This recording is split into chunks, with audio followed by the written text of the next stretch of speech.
家长送孩子上学，停下脚步，为远在千里之外的洛杉矶林火受灾民众虔诚祝福。一大早就集合了全校师生呢，一起来祈祷哈。那大家一呼百应，希望大家呢能够给这些孩子们一些这个善的念头。上学得到的荣誉卡可以折现，孩子们主动捐出。我是想捐一些荣誉卡，所以就是在捐钱来帮洛杉矶的那些人。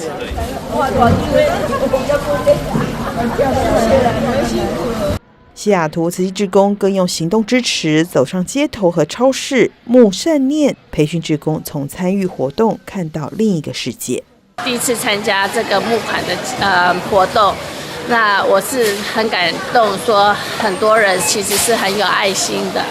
在俄湾慈济人文学校，爱心也满意，孩子走进校园，拿出早已准备好的零钱做好事。康君豪年纪小，捐出竹筒做爱心不迟疑。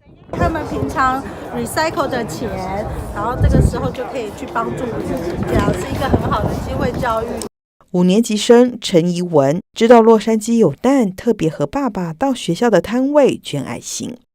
大火把很多的家烧掉，所以我们要给他们钱。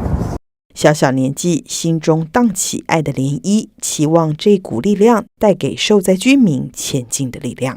大爱新闻美国报道。